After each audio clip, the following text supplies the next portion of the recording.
everybody.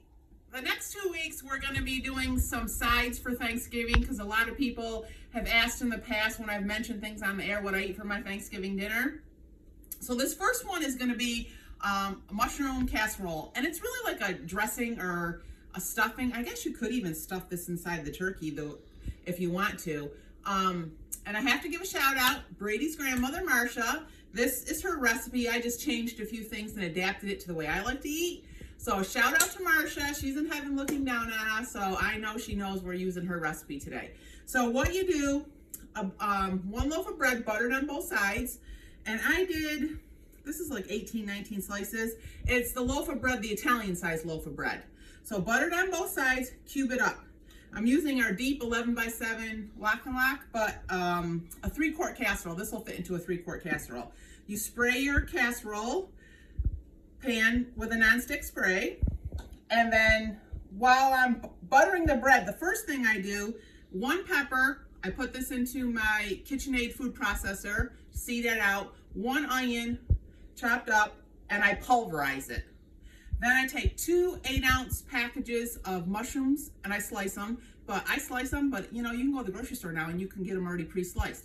But if you don't want to use fresh mushrooms, then use 3 cans drained of the little 4-ounce mushrooms. So you saute that all up and you pulverize, let me get a spoon out of my drawer.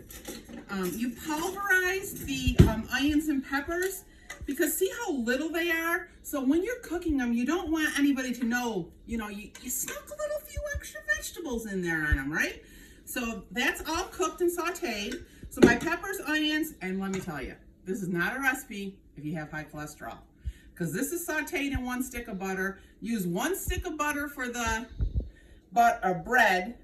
So now this is all sauteed. So now what I'm going to do is add 2 cans of cream of mushroom soup to that.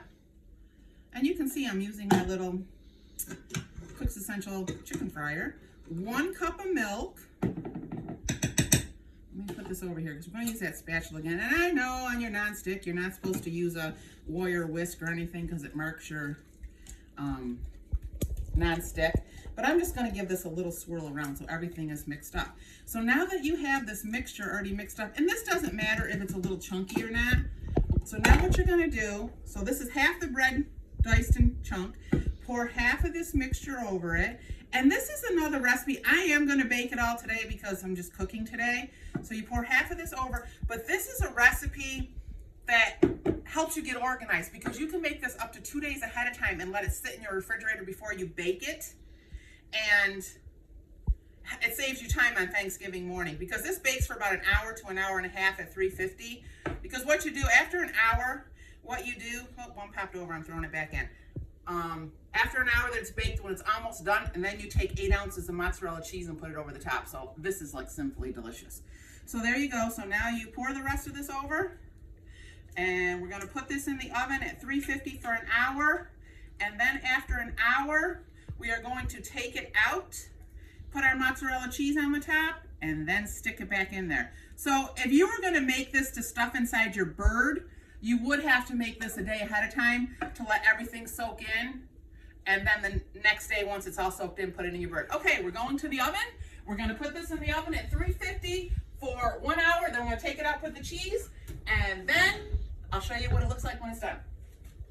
Okay, everybody, here's our mushroom casserole. It's been in the oven, 350 degrees for 1 hour, and you can see how nice it's been baking. So now I'm going to put it back in for another ½ hour, but now this is 2 cups of shredded cheese. I used my microplane grater. Yeah, I didn't do such a great job, but a couple chunks in there. But now I'm going to put the 2 cups of shredded mozzarella cheese on the top. Now we're going to put it back into the oven for another ½ hour, and then I'll show you what it looks like in a ½ hour.